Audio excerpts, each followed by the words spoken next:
Hello and welcome to Daily Records. I am Tommy Burton and we are talking about soundtracks for the month of August.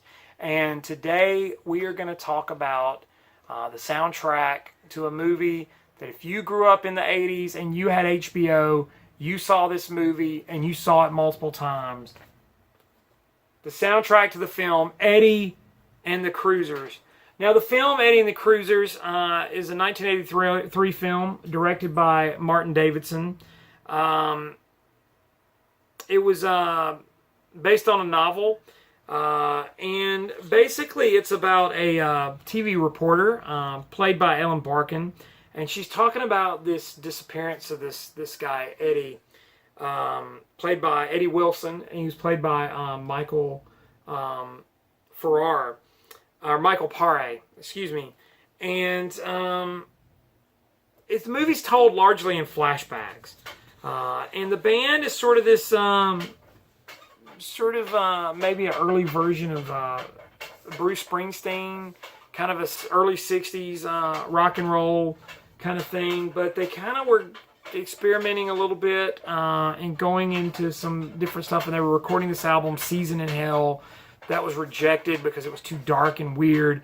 And so Eddie Wilson, the moody Eddie Wilson, mysteriously disappears. And so that's kind of the crux of the film. The music was performed by John Cafferty and the Beaver Brown Band.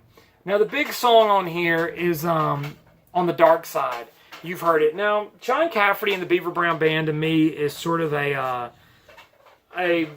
light version of Bruce Springsteen. If you can imagine those Born to Run type songs,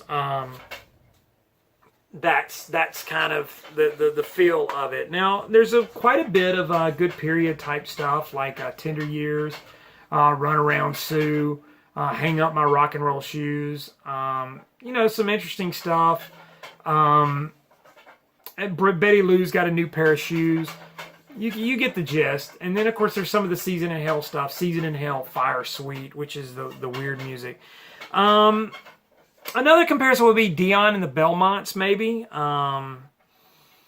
But the keyboard player in here, who they meet and joins the band, who kind of becomes their writer, as played by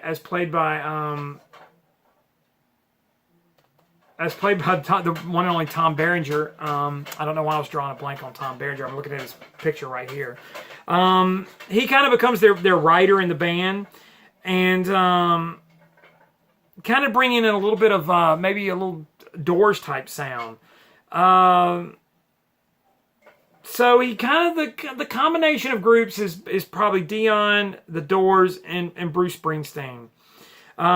So he brought in the Beaver Brown Band and John Cafferty, who kind of came in and said they kind of looked like the guys in the movie and the script, and they even had the saxophone player, Kate Verdine, who ended up in the movie.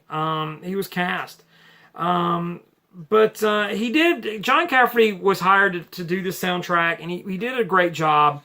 And so when he wrote a couple of songs, they ended up asking him to do the rest of the soundtrack. So it led to big things.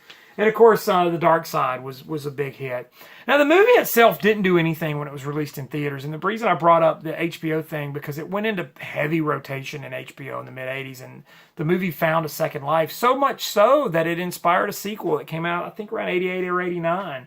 And so it's one of those movies that died on the vine, found its way back, and there it was. As a soundtrack, it's okay. Like I said, the hit song On the Dark Side is a fun sort of rock and roll number. It's not like the greatest thing. It's not going to blow you away. It's just okay. But if you grew up watching the movie, it'll bring back some memories because it is a perfect soundtrack to that film. And that's why I chose it. Today's Daily Record, Eddie and the Cruisers, the soundtrack to the movie. Like, comment, subscribe, share, follow me on Instagram and Twitter. It's TommyBurton75. In the meantime, I'll see you all again tomorrow with another Daily Record.